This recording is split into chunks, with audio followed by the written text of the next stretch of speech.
Okay, अक्सर आपका क्या होता है कि आपको ये एक प्रेशर रहता है कि how to sit for long hours and study. Okay, in CA finals या कोई भी एग्ज़ाम आप दे रहे हैं तो हमेशा एक ये आपके पास प्रेशर रहता है कि मेरे को तो लॉन्ग आवर्स पढ़ना पड़ेगा।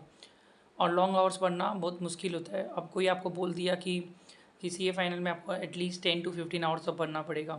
अब ये तो बहुत बड़ा प्रेशर आप अपने आप को ऊपर मैं दे रहे हो कि 10-15 आवर्स एक जगह बैठ के पढ़ना हर किसी के लिए पॉसिबल नहीं, मेरे लिए भी पॉसिबल नहीं है, किसी के लिए पॉसिबल नहीं है। तो एक स्ट्रैटेजी मैं बताऊंगा दोस्त, जिससे आप लॉन्ग आवर्स पढ़ लोगे और आपको पता भी नहीं चलेगा कि आपने लॉन्ग आवर्स पढ़ लिया। मैं कितना और अपना स्टूडेंट को सीए फाइनल से फ्रेशर्स इंटरव्यू प्रिपरेशन कराता हूँ तो लॉन्ग स्ट्रेच आवर्स करवा देता हूँ, लाइक 3 आवर्स 4 आवर्स का सेशन करा देता हूँ। मैं एक स्ट्रैटेजी ये अप्लाई करता हूँ, मैं 40 मिनट्स का जूम सेशन देता हूँ। 40 मिनट का जूम सेशन के बाद मैं बोलता हूँ कि एक जूम सेशन और आप कर लीजिए, इसके बाद छुट्टी, इसके बाद एक दूसरा सेशन देता हूँ। ऐसे करके मैं 3 घंटा का सेशन करा देता हूँ। अगर मैं स्टार्टिंग में बोल दूँ 3 घंटा का आपका सेशन होगा तो लोग 3 घंटा नहीं करेंगे, right, they will not do. But मैं 45 मिनट्स का जूम सेशन रखता हूँ, उसको लगता है 45 मिनट्स ही होगा, उसके बाद सर छुट्टी दे देगा, पर सर छुट्टी देता नहीं। अब आप अप्लाई कैसे करेंगे इसको? आप अपने आप को बोलिए कि हम 45 मिनट्स पढ़ेगा, उसके बाद ब्रेक लेगा 5 मिनट का। अब आप 45 मिनट्स एकदम जम कर पढ़ाई करिए।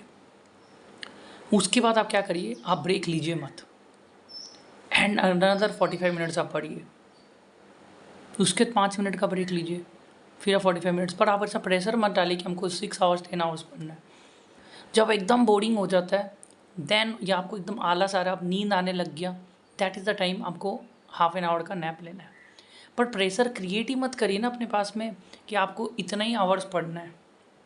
First thing is very important कि छोटा छोटा रूटीन बनाइए और अपने आप को बोलिए कि 45 मिनट्स के बाद हम ब्रेक लेगा, पर ब्रेक मत लीजिए। थोड़ा सा मेहनत होगा, हम मानते हैं, बट ब्रेक मत लीजिए। ये स्ट्रैटेजी धीरे धीरे करके अप्लाई करिए। अवॉइड ब्रेक्स, इससे क्या होगा, आपका आदत है, एक्सरसाइज हो जाएगा लॉन्ग आवर्स स्टडी करने का, लॉन्ग आवर्स वर्क करने का। और लॉन्ग आवर्स तो ज़रूरी है इधर में। कोई बोलता है कि 6 घंटा में जल्दी से, specially the student which are average, उसको लॉन्ग आवर्स तो डेफिनेटली पढ़ना पड़ेगा क्योंकि एक टाइम लगता है सेट होने के लिए। तो दिस स्ट्रैटेजी वर्क्स वेल कि ब्रेक मत लीजिए बीच में, पर मन को बोले कि हाँ इसके बाद हम ब्रेक ले लेंगे, पर पूरा फोर्सेस करिए, फिर इसके बाद ब्रेक मत लीजिए। ट्राई टू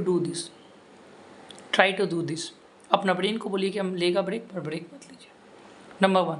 नंबर 2, जब आपको एकदम ही नींद आ रहा है या अब तो नहीं हो रहा है पढ़ाई, क्योंकि बहुत बार आप थ्योरी जब पढ़ते हैं तो नींद आता है, अब नींद अवॉइड नहीं होता तो बहुत दिन सो जाता है, बोलते सोने का उपाय है। तो मेरा ही बोल रही हूँ कि पहला तो कोशिश करिए कि चाय पानी पी लीजिए जो भी है, तो that can work very well.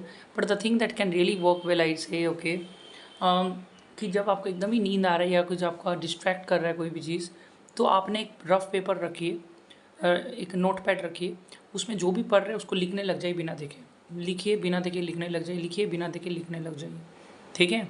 इससे क्या होगा, आपका लिखने में सारा फोकस चला जाएगा और आप भूलेगा नहीं। पर I apply this strategy when I am teaching also, कि मैं लोगों को बोलता हूँ कि आप लिखो, क्योंकि आप लिखोगे ना तो ब्रेन को चैनलाइज एनर्जी मिलता है और लिखने में चला जाता है। तो जब भी आपको नींद आ रहा है या डिस्ट्रैक्शन हो रहा है, कोई भी चीज़ का डिस्ट्रैक्शन हो रहा है, तो सबसे बेस्ट स्ट्रैटेजी है लिखना शुरू कर दो। आप पॉइंट्स को लिख दो कि क्या क्या मैंने पढ़ा, चलो लिख लेते हैं, ठीक है, जितना भी आ रहा है लिख लेते हैं। कि बोलने में आलस आता है पर लिखने में फिर भी लिख लेंगे, और एग्ज़ाम तो लिख के पास करेंगे दोस्त। I hope this strategy will be working well. मेरा दुआ की वीडियोज़ भी ज़रूर देखिएगा। Thank you so much. Subscribe my channel.